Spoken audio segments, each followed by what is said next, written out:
शिव बनने के लिए शिव जैसी साधना भी चाहिए, उस प्रकार का आत्मानुशासन भी चाहिए, और तब यह कांवड़ यात्रा न केवल श्रद्धा और विश्वास की प्रतीक के रूप में बल्कि आम जन के व्यापक विश्वास की प्रतीक बनकर के उभरेगी, जैसा कि समय हम लोग देख रहे हैं। सावन का पवित्र महीना चल रहा है और कांवड़ यात्रा निकल रही है। कांवड़ यात्रा को लेकर योगी सरकार ने सख्त इंतजाम किए हैं। किसी प्रकार की कोई घटना न घटने पाए, उसके लिए एटीएस को भी अब तैनात कर दिया गया है। बता दें कि कांवड़ियों के उत्पात से जुड़ी कई खबरें लगातार सामने आ रही हैं। कई जगह कांवड़ियों ने यह आरोप लगाया कि कार ने उनको टक्कर मार दी, जिससे उनकी कांवड़ खंडित हो गई। उसको लेकर जमकर बवाल हुआ, कार को तोड़ा गया, कई लोगों को मारा पीटा गया। तो इस तरह की खबरें लगातार सामने आ रही हैं। इस तरह से यूपी, बिहार और उत्तराखंड में कांवड़ यात्रा के दौरान कांवड़ यात्री कानून को ठेंगा दिखाते हुए नजर आ रहे हैं। अगर किसी वाहन ने टक्कर मारी तो आपको पुलिस को सूचित करना होता है, न कि भीड़ इकट्ठा करके कानून को अपने हाथ में लेना होता है।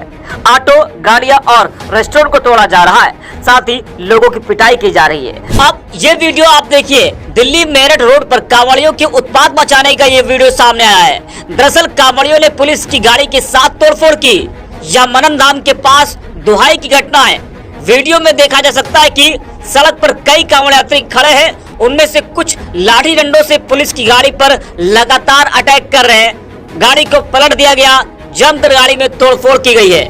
वह इस पूरे मामले को लेकर सोशल मीडिया पर भी लोगों की प्रतिक्रियाएं सामने आ रही हैं। सपा नेता आईपी सिंह ने कांवड़ियों द्वारा तोड़ी गई पुलिस की गाड़ी का वीडियो शेयर करते हुए लिखा कि ये कांवड़िए नहीं, गुंडे, मवाली और अपराधी हैं। पुलिस का इकबाल खत्म हो गया है। पुलिस की गाड़ी को निशाना बना रहे हैं। अब तक उनके खिलाफ कोई कार्रवाई नहीं हुई। क्या देश में किसी और धर्म या मजहब के लोगों को ऐसे अपराध करने की छूट है? प्रधानमंत्री निवास से चंद कदम दूर गाजियाबाद में ऐसी घटना घटित हो रही है। वही अंकित नाम को यूजर लिखते हैं कि ये आतंक मचाना है, श्रद्धा भाव से कांवड़ ले जाने वाली कभी उपद्रव नहीं करेंगे। कांवड़ियों के रूप में ये उपद्रवी है। जब इनमें पुलिस की गाड़ी तोड़ने की हिम्मत है तो आम आदमी क्या ही बचेगा इनसे। इन सब पर सख्त कार्रवाई होनी चाहिए। कांवड़िए तो ऐसा नहीं कर सकते।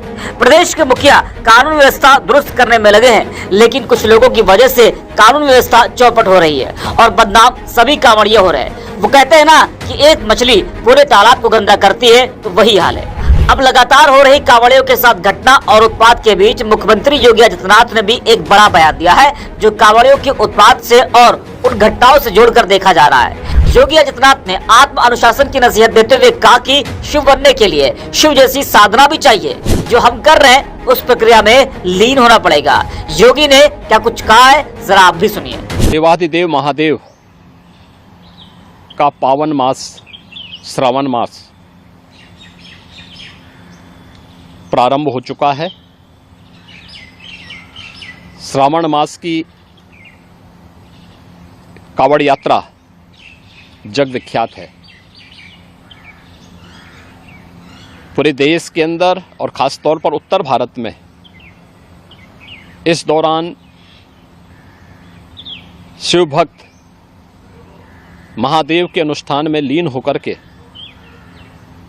सभी शिवालयों में जलाभिषेक के साथ अपनी असीम भक्ति का प्रदर्शन करते हैं।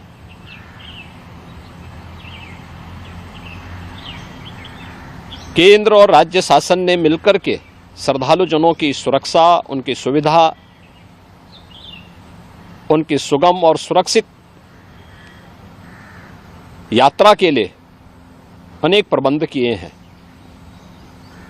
कहीं कोई दिक्कत न हो, कहीं कोई अव्यवस्था न फैले, कोई भी उनकी आस्था के साथ खिलवाड़ न करने पाए, इन सब बातों का ध्यान में रख करके प्रयास प्रारंभ किए गए हैं। लेकिन हमें इस बात जरूर ध्यान में रखना होगा, मैं सभी श्रद्धालु जनों से इस बारे में विनम्र अनुरोध करूंगा। हम लोग भी शिव भक्त हैं, महादेव की असीम कृपा हम लोगों पे बनी रही है और निरंतर हम महादेव से यही प्रार्थना करते हैं कि उनकी कृपा सदैव बनी रहे। कोई भी पर्व और त्योहार, कोई भी साधना बिना आत्मानुशासन के पूरी नहीं होती है। सुगम और सुरक्षित यात्रा के लिए हमें न केवल अंतःकरण से बल्कि बाहरी रूप से भी उस पूरी प्रक्रिया के साथ लीन होना पड़ेगा। शिवो भूत्वा शिवम यजेत।